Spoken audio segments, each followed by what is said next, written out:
sa pangunguna ni Stella Kimbo, etong si Congressman Marcoleta sa pagtatanong. At hindi lang po siya pinagkaisahan mga kababayan ng mga congressman. Dahil entitled ito na kumilati sa budget ng bayan eh. Pero sadyang hinarang po ang pagtatanong ni Marcoleta. At hindi lang basta harang mga kababayan ha, pisikal na harang pa.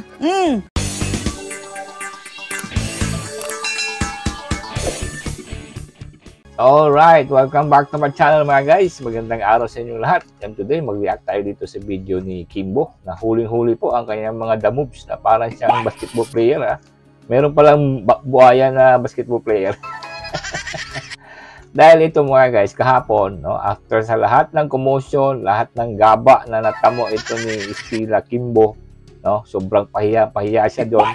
Hindi niya ma-explain ng maayos lahat ng mga tanong ito ni Congressman Herrera. Oo, meron pa palang mga magagagaling na congressman na bagito dito sa Congress at talagang nabakbakan ng husto itong budget, no? Itong depensa naman ni Kimbo, halatang halata na parang walang alam.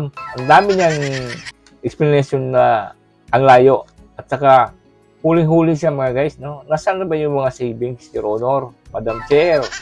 Anong nangyari sa mga savings? Example for that, para may recap kayo kung anong nangyari kahapon, i-play ko muna itong isang video. Madam Speaker, yun po yung point ko. Bakit nawawala yung report ng overall savings? Dapat nakikita po natin yon dito sa Kongreso kasi savings po yan na hindi na po alam ng Kongreso kung saan napupunta. And it's part of our obligation to know where these savings are. Saan nanggaling? Kasi that's where we see how efficient ang ating mga department. So baka pwede pong isubmit sa atin today. So because of that, they will submit the report on savings. They will provide the report. You know, this is not acceptable, should not be acceptable to us. That's why we need those reports. I just noticed na after 2015, hindi na nagkaroon ng reporting.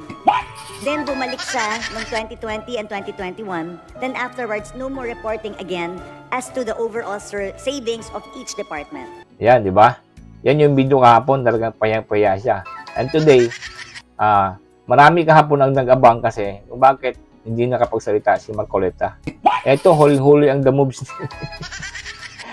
moves ni mga basketball player ni Tambaloslos. Oo. Itong mga babae pinaglaro niya sa ground. Kaya si Marcoleta mga guys, nahirapang pumasok doon. At makikita natin dito yung kay Marcoleta na alam nila na talagang gigisahin sila ni Marcoleta. Lalo na patungkol dito sa 3.6 billion yata. Yeah. Panoorin natin ito mga guys. Panoorin po natin ang video ha. Eto si Marcoleta mga kababayan. Ito nakatalikod ha. Siguro ang sabi ni Marcoleta dito, bigyan niyo naman ako ng pagkakataon makapagtanong dahil puro na lang makabayan black na nagpuputak dyan eh. Yan, tingnan ninyo mga guys, pagmasdan ninyo ang siko ni Kimbo. Paano siya magdamove sa basketball. Yan, huli-huli itong congressman na Marikina. Uy, Madam Chair, ano ka, basketball player ka na ngayon? Gunggong. Tapos habang nakatalikod si Marcoleta, tingnan nyo ang gesture ni Kimbo mga kababayan. May sinenyasan siya na sa likod ng mga kasamahan niya. Tingnan nyo ang siko ni Kimbo ha. Yan. Ibig sabihin, harangin nyo. Tingnan nyo mga kababayan. Afterwards doon, hinarang na ng dalawang babae mga kababayan. Ayun na. Diba? Yun ang mga stick to the moves, Mr. Chair. Pag matapos sa stick to the plan, ngayon, stick to the moves. Mga tulong din. Nako, halatang-halata palagi yung mga the moves nyo, Mr. Tambaloslos. Grabe itong si Romualdez. Takot. Halatang takot na tanongin ni Congressman Marcoleta, mga guys. Maganda itong sanang pakay ni Marcoleta. Patuloy tayo. Na-dingback siya, Queen. At etong anti-dingback siya, mga kababayan, na si Acosta. Pau, ewan na natin na kung bakit nandyan yan si Pau. Pagkalaban yan dati eh. Antay yan sa dingback siya si ako sa mga kababayan. At ito, dingback siya, Queen. Ngayon pa man mga kababayan, hindi natin sigurado kung talagang kasali sa humarang ito si Acosta, pero binlock niya si Marcoleta. At ito rin si Garin mga kababayan, yan ang siguradong kakampi nitong si Kimbo. Oh, hindi na makadaan si Marcoleta mga kababayan. Nagsanya sir lang, sir, please. Oh, how about my turn? Oh. Pero hindi na makalapit talaga si mga kababayan doon sa podium. Itong si Garin, ganun din yung ginagawa niya nung sa hearing ng kay Sara na budget, yung sa Marcoleta. Andun siya sa tabi, para siya naka-special guard kay Marcoleta, no? Nasa basketball ba, pag sabihin mo, specialan mo yan, talagang hindi mo ihiwalayan yan, ha? Ikaw palaging may harang. Parang ganyan ang role niya, no? Ding back check. Si Marcoleta hindi na makalapit mga kababayan din. Sinanya sa ni Kimbo eh. Oo, nakatawa na lang ang buhaya. Grabe, no? Oo, kaya naman mga kababayan, eto, naglabas na po ng official statement. Ayan, Si eto na si dito sa Marcoleta. paghaharang ng mga animal mga kababayan sa kanya. Panoorin po natin ha. Ay nakatalaga sanang makapagtanong ng mga ilang bagay sapagkat gusto kong linawin sa panig ng mga constituents na Hindi talaga binigyan ng chance sa mga kababayan. i-represent natin sa Kongreso ay kinakailangan po na malaman po kung ano po yung bahagi ng 6.325 trillion pesos. Oh, Yun. 6.325 trillion mga kababayan. Madam At Chair. alam niyo ba, 591 billion yan. Kalahating trilyon. At pang-ayuda ni Tambaluslos mga kababayan. Na naman. Yan, di ba? Parang merong bagong kontrata si Tambaluslos sa mga pang-ayuda niya, no? Isipin mo, ilang bilyon yan. Ha? Uubusin niya yan. Iikot ng buong Pilipinas. Lalo namimigay ng 5,000 pesos. Parang si Willie. My goodness, parang si Langya. Niloloko lang tayo. So, ganun mga guys, ang mangyayari. Tapos kaya, ayaw nilang pagsalita nitong si Marcoleta.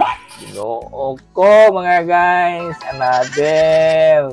Another stick to the mobs. Isipin nyo, bilyonis yan. Ilang taon yan mag-iikot-ikot yan si Tambaluslos. Parang mga kampanya everyday. Lang niya. O, siyempre, parang makinarya na niya. Di ba? Makinarya na niya itong DSWD. Ang tanong kasi, bakit pa itong DSWD? Na every time magbigay sila, ipapadaan nila ang screening dito sa mga congressman. Kasi mga congressman sa district, mga guys, ito ang may hawak ng mga yung pinafill up nila sa amin, yung mga form for submission doon, for accreditation doon sa DSWD, no? Pagkatapos i-grant ng DSWD na submit na requirement, tsaka pa sila tatawag uli na para mag-cash out na. Pagtawag nila, another briefing na naman itong mga tulongges. So, syempre, makinaryan na kasi na-witness ko yan nakasama ako minsan yan At ang madalas na talagang pinupoint out na palagi magpasalamat tayo dito sa Tambaluslos. Langya. Di ba? Anong impression nun? Talagang gawa ni Tambaluslos na parang makinaryan na niya. Kasi every time may bigayan ng ayuda, lahat dadaan ng briefing. Dadaan ng kailangan magpasalamat, kailangan ganito ganyan dahil ito si Tambaluslos, puro toss up kay Tambaluslos mga guys, puro toss up kay Romualdez. Tingnan nyo itong mga pag grandstanding pa siya kahapon, yung nakita nyo yung parang sinagot niya si BP Sara, sinagot niya talagang binabash niya yung mga kritiko sa Kongreso dahil my goodness, public trust. Ito, yung mga the moves nyo. Kitang-kita yung mga public moves nyo. Paano ka mag-demand ng public trust? Putang ina nga Romualdez, di ba? Patuloy tayo guys. In addition yan sa 500 billion para ngayong taon next year may 591 billion na naman, kalahating trilyon. Ang siyang Nasabi magiging ko. benepisyo. Ibig sabihin, ang siyang tutulay sa panig ng mga kababayan nating nasa kapos ang buhay. Alam po kasi na dalawa yung target ng ating national budget para sa isang taon, 2025. Kailangan po kasing makapagtanong ako sapagkat gusto kong malaman anong bahagi ng 6.325 trillion na budget natin para sa isang taon ang maaaring maging kabahagi ng mga kababayan nating kapos na kapos sa buhay.